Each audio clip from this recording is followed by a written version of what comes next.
Selamat datang di IJ Nauman Channel. Bicara pendidikan, sekolah, dan madrasah. Jangan lupa subscribe dan like ya.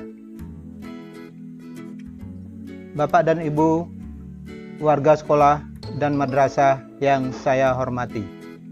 Pertemuan kali ini kita akan berbicara tentang akreditasi sekolah dan madrasah, khususnya tentang cara menyiapkan dokumen dan bukti-bukti kinerja. Kali ini kita masih berbicara tentang komponen manajemen sekolah dan madrasah, yaitu butir kinerja nomor 33 sampai 35.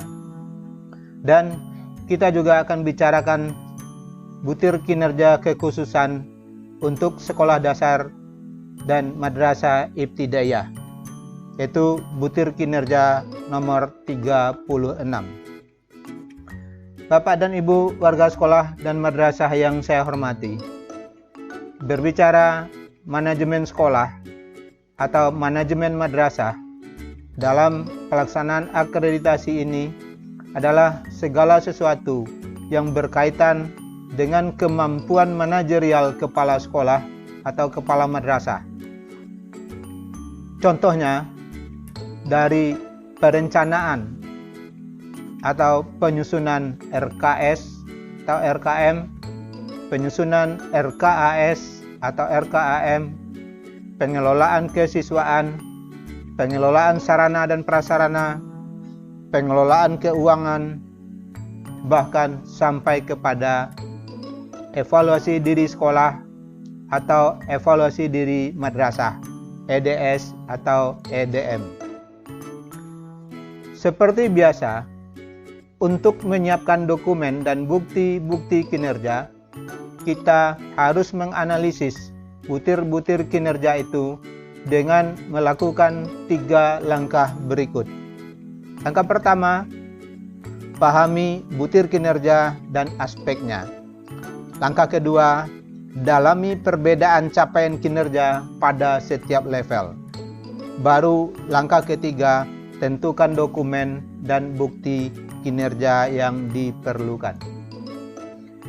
Bapak dan Ibu warga sekolah dan madrasah yang saya hormati, mari kita lihat butir kinerja nomor 33, yaitu sekolah atau madrasah menyelenggarakan pembinaan kegiatan kesiswaan untuk mengembangkan minat dan bakat siswa. Pembinaan dan pengembangan bakat, minat, dan potensi siswa itu dilakukan salah satunya melalui kegiatan ekstrakurikuler. Kegiatan ekstrakurikuler adalah kegiatan yang dilakukan di luar sekolah, di luar kegiatan kurikuler, baik dilaksanakan di dalam atau di luar sekolah atau madrasah, yang bertujuan untuk memperkaya dan memperluas pengetahuan, sikap, dan keterampilan siswa dalam berbagai bidang. Sedangkan pembinaan kegiatan kesiswaan adalah kegiatan layanan yang diselenggarakan oleh sekolah atau madrasah kepada siswa yang bertujuan untuk menumbuh kembangkan bakat, minat, kreativitas, dan prestasi siswa. Kegiatan ekstrakurikuler itu salah satunya bermuara pada kompetisi dan prestasi. Kompetisi adalah ajang lomba atau pertandingan yang diikuti siswa untuk pengembangan bakat, pengembangan potensi dan minat yang dimiliki siswa. Sedangkan prestasi adalah capaian hasil lomba atau pertandingan atau apresiasi yang diperoleh oleh siswa baik secara perorangan atau tim terkait dengan pengembangan kompetensi, bakat, minat, sikap yang berhasil ditunjukkan oleh siswa sekolah atau siswa madrasah. Sedangkan dukungan fasilitas adalah bantuan fasilitas yang diberikan oleh sekolah atau madrasah atau orang tua dan atau juga masyarakat dalam berbagai bentuk untuk pelaksanaan pembinaan kesiswaan. Nah, sekarang baru kita masuk ke langkah kedua, mendalami perbedaan capaian kinerja pada setiap level kinerja dengan mencari kata kunci yang membedakan setiap capaian kinerja. Pada butir kinerja nomor 33 ini, sekolah atau madrasah akan memperoleh nilai 4 atau berada pada level 4 jika sekolah atau madrasah menyelenggarakan kegiatan ekstrakurikuler dan mengikut sertakan siswa dalam berbagai kompetisi serta mendapat dukungan fasilitas dari sekolah atau madrasah, dari orang tua dan atau masyarakat yang menghasilkan berbagai prestasi. Sedangkan sekolah atau madrasah akan memperoleh nilai 3 atau berada pada level 3 jika sekolah atau madrasah sudah menyelenggarakan kegiatan ekstrakurikuler, mengikut sertakan siswa dalam berbagai kompetisi, serta mendapat dukungan fasilitas dari sekolah atau madrasah yang menghasilkan berbagai prestasi. Cuman kelemahannya, bedanya dengan level 4, tidak mendapat dukungan dan fasilitas dari orang tua atau dari masyarakat. Sekolah atau madrasah akan memperoleh nilai 2 atau berada pada level 2 jika sekolah atau madrasah menyelenggarakan kegiatan ekstrakurikuler dan mengikut sertakan siswa dalam berbagai kompetisi serta mendapat dukungan fasilitas dari sekolah atau madrasah, namun tidak mendapat dukungan dan fasilitas dari orang tua atau masyarakat dan tidak ada prestasi. Keempat, sekolah atau madrasah akan memperoleh nilai 1 atau berada pada level 1 jika sekolah atau madrasah menyelenggarakan kegiatan ekstrakurikuler tetapi tidak diikut sertakan dalam berbagai kompetisi. Jadi kegiatannya hanya berada selingkaran sekolah saja. Bapak dan Ibu warga sekolah dan madrasah yang saya hormati, baru kita lanjut ke langkah ketiga, menentukan dokumen dan bukti kinerja yang diperlukan. Untuk butir kinerja nomor 33 ini, dokumen-dokumen dan bukti kinerja yang diperlukan antara lain: 1. Program kerja kegiatan ekstrakurikuler. 2. Laporan kegiatan ekstrakurikuler. 3. Surat tugas atau SK pembina pendamping pada setiap kegiatan. 4. Bukti-bukti prestasi siswa, baik perorangan ataupun tim, bisa berupa piagam, berupa piala, berupa sertifikat, dan lain-lain. Yang kelima, bukti dukungan dari orang tua atau masyarakat.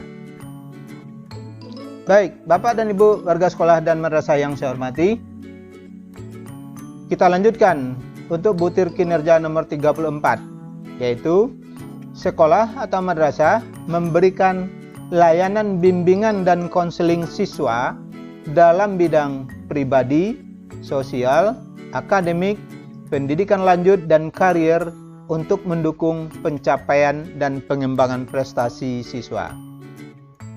Nah, seperti biasa, kita terapkan langkah pertama, yaitu memahami butir kinerja dan aspeknya.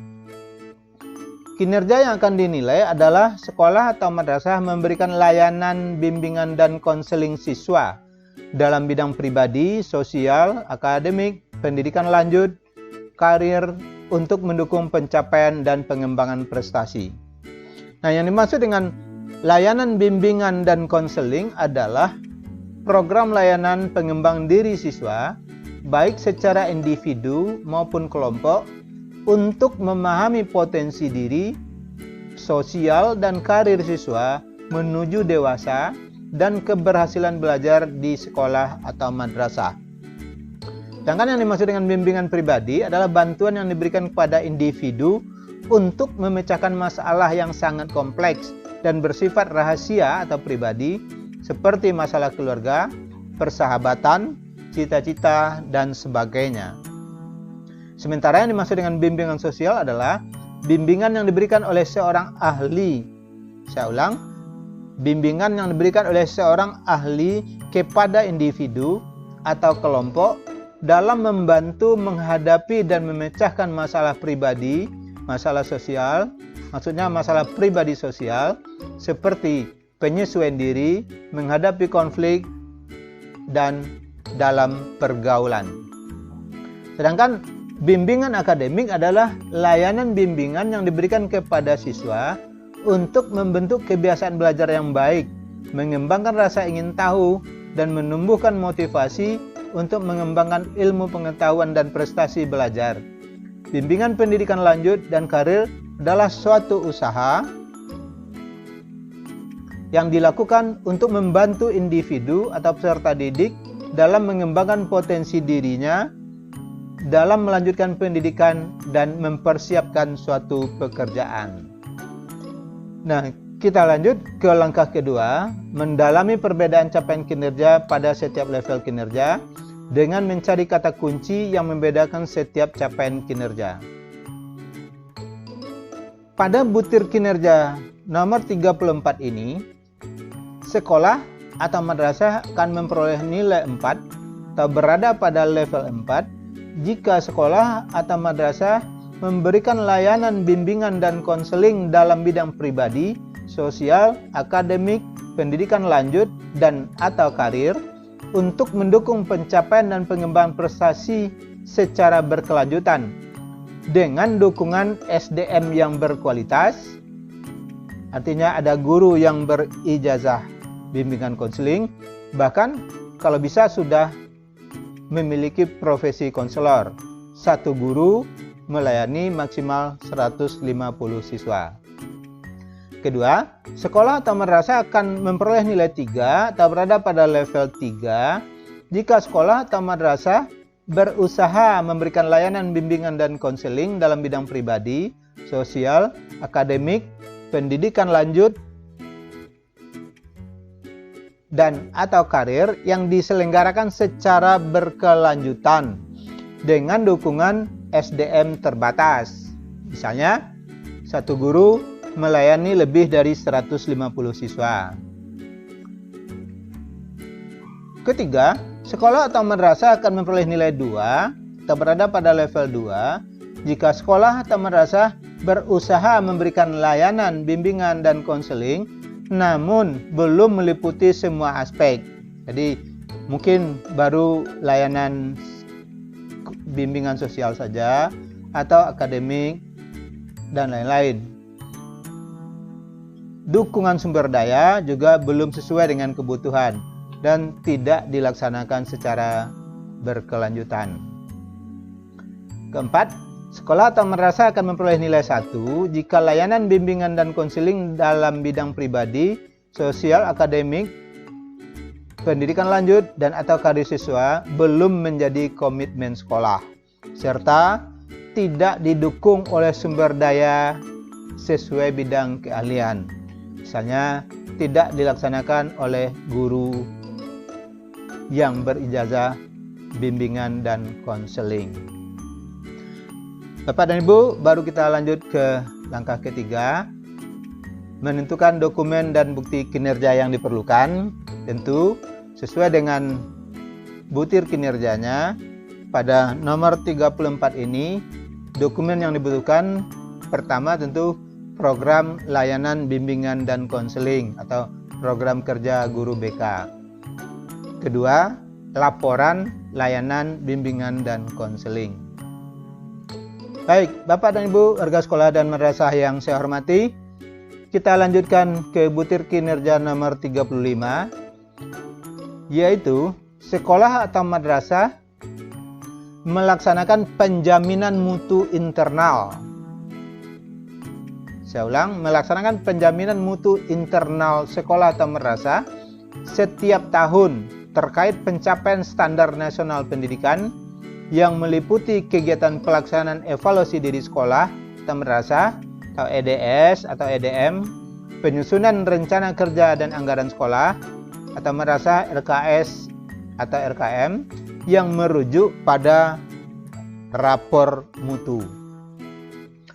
Nah, yang dimaksud dengan penjaminan mutu internal, karena butir kinerja yang dinilai adalah sekolah melaksanakan program penjaminan mutu internal sekolah yang setiap tahun terkait pencapaian standar nasional pendidikan yang meliputi kegiatan pelaksanaan evaluasi diri, penyusunan rencana kerja anggaran sekolah atau madrasah yang merujuk pada rapor mutu. Nah, penjaminan mutu internal adalah program sekolah atau madrasah yang melibatkan warga sekolah atau madrasah untuk memastikan terpenuhi dan terlaksananya standar layanan pendidikan yang telah ditetapkan sekolah atau madrasah terhadap kelangsungan proses penyelenggaraan sekolah atau madrasah. Di sekolah biasanya kan dibentuk tim pengembang sekolah, atau di madrasah dibentuk tim pengembang madrasah atau tim penjaminan mutu madrasah. Sedangkan RKS dan RKM, saya kira Bapak dan Ibu warga sekolah sudah memahami. Saya lanjutkan kepada rapor mutu. Rapor mutu adalah gambaran capaian kinerja satuan pendidikan terhadap standar nasional pendidikan dalam kurun waktu yang ditetapkan sekolah atau madrasah. Sedangkan yang dimaksud dengan evaluasi diri sekolah atau madrasah atau EDS atau EDM adalah suatu proses evaluasi yang bersifat internal dengan melibatkan pemangku kepentingan untuk melihat atau mengetahui kinerja sekolah atau madrasah pada tahun berjalan berdasarkan indikator standar nasional pendidikan yang hasilnya dapat digunakan sebagai dasar penyusunan RKS atau RKM, dasar penyusunan RKAS atau RKM tahun berikutnya untuk meningkatkan mutu pendidikan di sekolah atau di madrasah secara konsisten dan berkelanjutan, serta sebagai masukan bagi perencanaan investasi pendidikan di tingkat kabupaten atau kota. Nah, Bapak dan Ibu warga sekolah dan madrasah yang saya hormati, kita lanjutkan ke langkah kedua, yaitu mendalami perbedaan capaian kinerja pada setiap level dengan mencari kata kunci yang membedakan setiap capaian kinerja. Pada butir kinerja nomor 35 ini,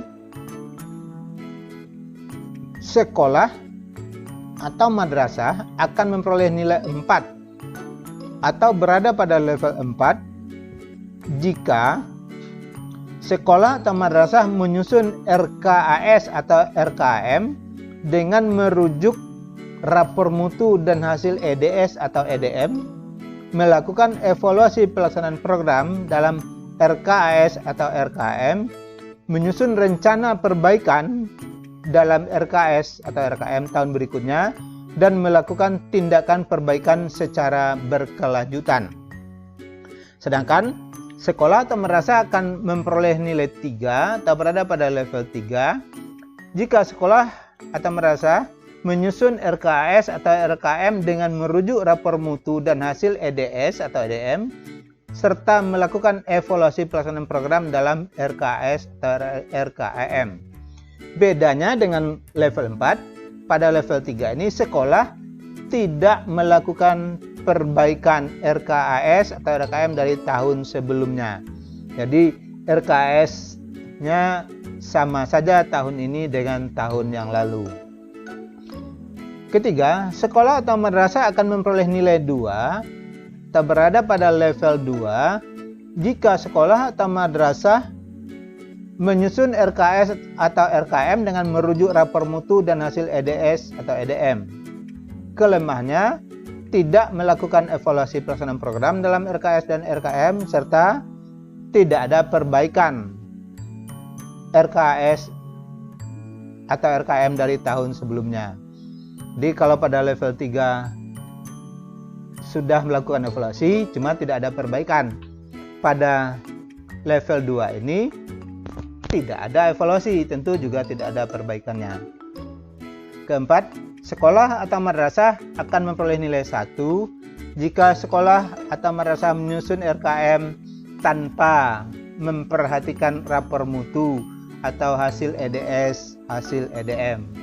Jadi mungkin RKS atau RKM-nya copy paste saja dari tahun-tahun sebelumnya. Tidak ada evaluasi dan pemanfaatan rapor mutu. Bapak dan Ibu warga sekolah dan madrasah yang saya hormati, kita lanjut ke langkah ketiga, menentukan dokumen dan bukti kinerja yang diperlukan.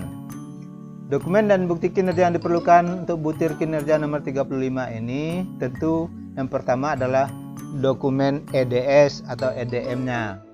Tentu mulai dari SK tim pengembang, program kerjanya, laporan hasil kerja, sampai pada rapor mutunya. Yang kedua tentu RKS atau RKM-nya, RKAS dan atau RKAM-nya.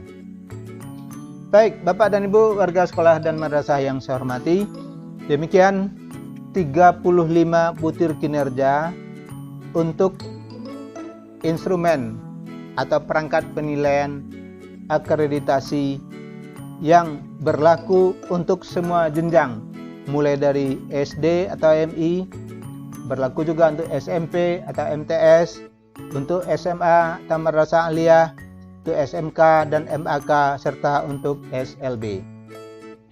Pada kesempatan ini, izinkan juga saya membahas butir kinerja khusus atau butir kinerja kekhususan untuk jenjang SD atau MI, yaitu butir kinerja nomor 36. Jadi saya ulang, butir kinerja nomor 36 yang kita bahas ini khusus untuk SD atau MI. Sedangkan untuk jenjang SMK atau MAK dan SLB kita bahas pada video yang lain. Butir kinerja 36 ini berbunyi, guru mengembangkan perangkat pembelajaran tematik terpadu. Nah, seperti biasa, kita mulai langkah pertamanya memahami butir kinerja dan aspeknya. Kinerja yang akan dinilai adalah kemampuan guru mengembangkan perangkat pembelajaran tematik terpadu. Nah, yang dimaksud dengan kemampuan mengembangkan perangkat pembelajaran tematik terpadu adalah kemampuan guru menggunakan sejumlah bahan, alat atau instrumen, media, strategi atau model pembelajaran yang akan digunakan dalam proses pembelajaran tematik di kelas yang memadukan beberapa muatan pelajaran melalui penggunaan tema atau subtema, di mana peserta didik tidak mempelajari materi mata pelajaran secara terpisah. Namun, semua mata pelajaran sudah diikat dengan tema atau subtema. Pengembangan pembelajaran tematik terpadu itu dilaksanakan secara konsisten dan sistematis. Maksudnya bahwa pembuatan RPP tematik terpadu dilakukan dengan terencana, terstruktur dengan memperhatikan langkah-langkah penyusunannya. Kemampuan guru dalam mengembangkan RPP tematik terpadu itu harus memperhatikan langkah-langkah. Pertama, membuat pemetaan antara KD dan mengembangkan indikator untuk masing-masing KD. Kedua, membuat jaringan kompetensi dasar atau KD dan jaringan indikator untuk masing-masing tema atau subtema dan waktu pembelajaran. Ketiga, menyusun silabus. Keempat, menyusun RPP dengan memperhatikan tahapan antara lain mengembangkan materi, memilih strategi pembelajaran yang relevan, penggunaan media yang tepat, penggunaan penilaian autentik, dan penggunaan lingkungan sebagai sumber belajar. Dan jika memungkinkan, memanfaatkan teknologi informasi dan komunikasi. Baik, Bapak dan Ibu warga sekolah dan madrasah yang saya hormati, khususnya kawan-kawan dari sekolah dasar dan madrasah ibtidaiyah, kita lanjut ke langkah kedua, mendalami perbedaan capaian kinerja pada setiap level kinerja dengan mencari kata kunci yang membedakan setiap capaian kinerja.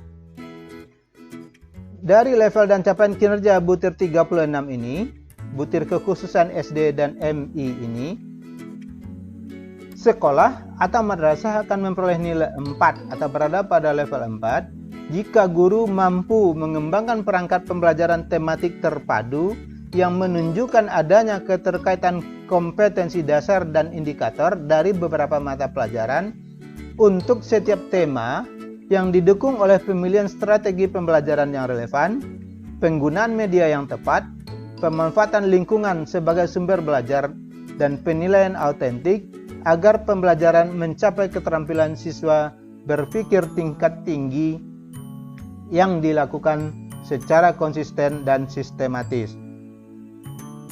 Berikutnya, sekolah atau madrasah akan memperoleh nilai 3 jika guru mampu mengembangkan perangkat pembelajaran tematik terpadu yang menunjukkan adanya keterkaitan kompetensi dasar dan indikator dari beberapa mata pelajaran untuk setiap tema yang didukung oleh pemilihan strategi pembelajaran yang relevan, penggunaan media yang tepat, pemanfaatan lingkungan sumber belajar, dan penilaian autentik agar pembelajaran mencapai keterampilan siswa berpikir tingkat tinggi. Tetapi bedanya dengan level 4, pengembangan ini tidak dilakukan secara konsisten dan sistematis. Ketiga, sekolah atau madrasah akan memperoleh nilai 2 jika guru mampu mengembangkan perangkat pembelajaran tematik terpadu yang menunjukkan adanya keterkaitan KD dan indikator dari beberapa mata pelajaran untuk setiap tema yang didukung oleh pemilihan strategi pembelajaran yang relevan, penggunaan media yang tepat, pemanfaatan lingkungan sebagai sumber belajar, dan penilaian autentik. Tetapi pembelajarannya tidak mencapai pengembangan keterampilan siswa berpikir tingkat tinggi dan tidak dilakukan secara konsisten dan sistematis.